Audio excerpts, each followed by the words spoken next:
If you're a diesel truck fan and you hate emissions equipment on your truck, making it unreliable, choking the diesel engine, well, yesterday was D-Day.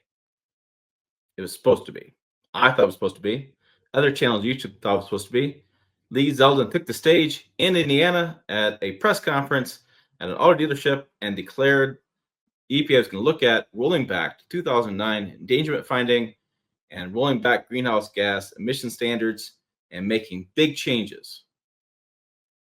But it didn't quite go as far as some diesel truck fans want them to go. Now, the EPA greenhouse gas rollback still makes deleting diesel emissions equipment illegal, according to the experts I talked to, including one expert who was there at the event. Hey, it's Tim, Pickup Truck Plus SUV Talk. This is going to be a hard video for those watching who are diesel truck fans. But let's get to the information, get to the facts, and let's talk about what is going on with this story. So, right in the middle of the screen here, this is Lee Zeldin, the new EPA administrator. I shouldn't say new. He's been in place since January or February or so it's been a few months. So he was going to make the big announcement yesterday, and he did. They're taking a look at the 2009 EPA greenhouse gas rollback. Now, this is the EPA's endangerment finding. I actually went back a little bit further than this. This is a cool little document. I'll blow up on the screen a little bit for you guys. This was on the EPA website. It turns out the original petition for rulemaking started all the way back on October 20th of 1999. That's when several environmental groups and renewable energy and other organizations with the EPA and said, hey, let's look at this. Then the court case we talked about many times this channel, 2007, April 2nd, was Massachusetts versus EPA. Supreme Court ruled greenhouse gases were air pollutants. So then you have the draft proposal was sent to some groups, and we kind of see the time frame went along. 2009 was when the end of the public hearing, the proposed endangerment document was put in place, and then as you see going across. So this wasn't like a over the night document. And Zeldin made it out to be that Obama and Biden's presidential terms of EPA were twisted this document around and made it work for them, which is okay, sure. But that document has gone through several presidencies, and every president has twisted this document to their own needs. That's what happens to EPA. So Zeldin's right. I mean, and everybody's going to accuse everybody else of being political because that's just what happens. So we're going back to what's going on with that. So the announcement was yesterday, July 29th, 2025. Zeldin promoted the idea of going to the march of his so-called big day of deregulation at the EPA. And so he now says he has scientists who dispute this data going back to 2009 and say that was all incorrect. Okay, so greenhouse gases don't cause public harm or welfare issues. And he's going to change that all up, and they're going to make a new rule. And Congress has to approve it now because of the changes of Chevron. So that's what's happening with that. So don't expect anything anytime soon, but that's what the announcement was yesterday. So what does this mean? This means that for people like you that know about diesel emissions equipment, I can kind of skip this part. But if you don't know about it, this is how the emissions equipment works. We have the SCR systems, the DEF systems, the SCR catalyst, how it works with the particulate matters, capturing NOx, gases, giving you this stuff. And it's interesting, I didn't know this so much as I remembered. I gave myself a history lesson. I look back at the systems that people don't like. The exhaust gas recirculation systems, the EGR, the ones that people don't like because they send soot back into the engine. They feel like it causes a lot of carbon buildup, and it's disastrous for the engine. Okay. The diesel particulate filters, DPF, is what gets plugged. And so, the EGR system was 2004. DPF was 2007. And diesel exhaust fluid was 2010. People don't like DEF fluid because it's an additional expense. And anything additional expense when you have a business and your job is using your truck for business, additional expenses make it frustrating people. These systems, along with the DOC, the diesel oxidation catalyst, and selective catalyst reduction, SCR system, along with ultra low sulfur diesel fuel, work together to reduce carbon monoxide, hydrocarbons, particulate matter, and nitrogen oxides, NOx. So that's what this is, how the systems work. People don't like them because reliability issues. You've seen this in the comments below. I feel like we're choking the engine. You get better horsepower, better performance as far as to the economy, if you don't have that systems on there. So I'm scrolling down the bottom because people on this channel, on this watching this video, you're well aware of what's going on. And we've talked about different times in videos why the U.S. military and first responder vehicles get waivers, not using mission equipment. Also, some border agents have this waiver as well. It all comes down to regen cycles, access to U.S. Ultra low sulfur diesel fuels, problems with plugging up the DPF systems. So the EPA has given waivers to those different vehicles of choice, which really pisses off other people too. So diesel truck fans hate all that aspect of it. And they also argue over the proposed scientific benefits of the emissions equipment systems, whether there actually are health benefits to changing up those gases coming out. That's what's going on. That's why people don't like the systems. So what really was happening from these experts?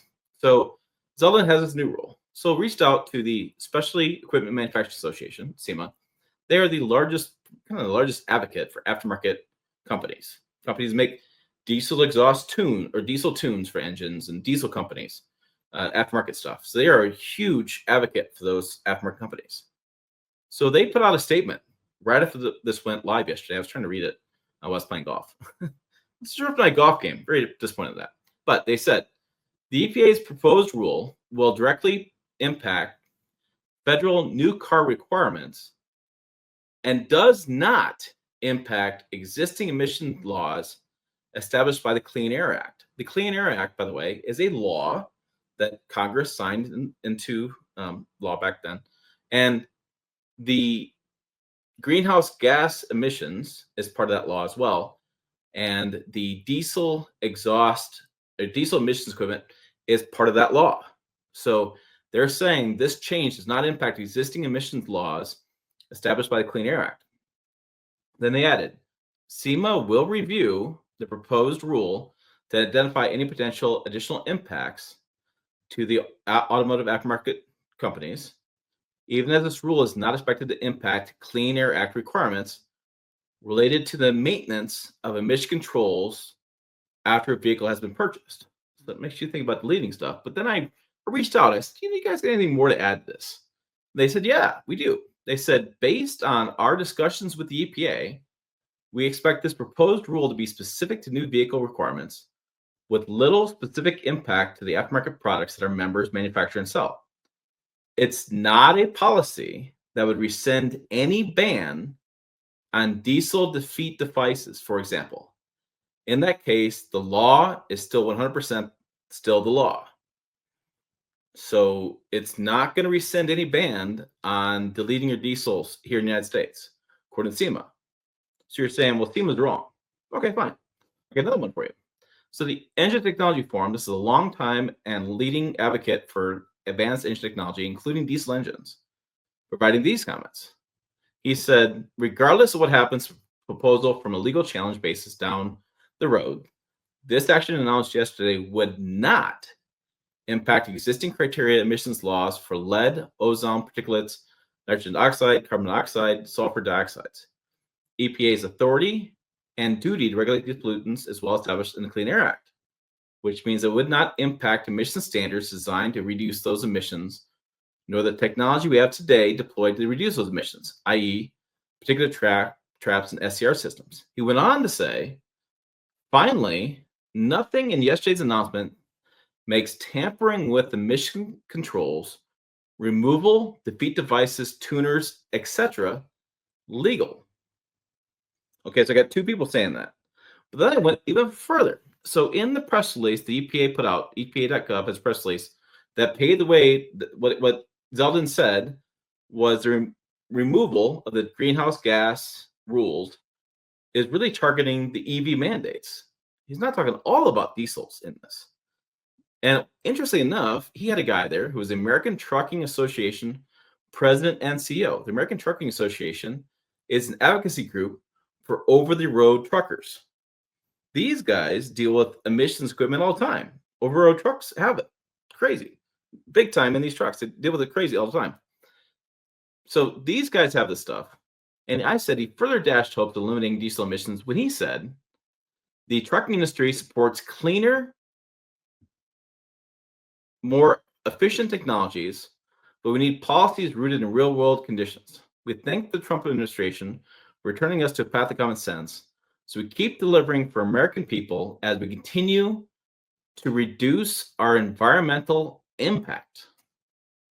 So the Trucking Association said they want to support cleaner, more efficient technologies. So they want to do EVs, but they want to make sure they're clean and they want to reduce their environmental impact. I don't know about you guys, but I got 3 sources that all say diesel defeat devices are still illegal. Modifying your exhaust after or emissions equipment after purchase is illegal. And the American Trucking Association says they want to reduce their environmental impact and keep working towards cleaner technologies. What's surprising to me is that Zeldin didn't talk anything about diesels in this conversation. And I think from a political standpoint, for a hot minute, this is people's best chance in 20 years of undoing the regulations that impact diesel emissions equipment being on those engines. And there's nothing I saw in yesterday's press conference, or in the quotes I got from people that gives any hope to those systems being put off of the engines. Maybe you guys have something else you saw elsewhere. Put comments down below. Be curious to get your thoughts. What do you think? Is that cut and dried, or is it something else I'm missing? Sorry to be the bearer of bad news, but that's what I got back when I asked multiple sources. I figured one source was enough, and we're each up to multiple sources, and that's what they told me. For more, check out videos up over here. Again, website down below as well, pickup.talk.com. As always, thanks for watching. I will see you down the road.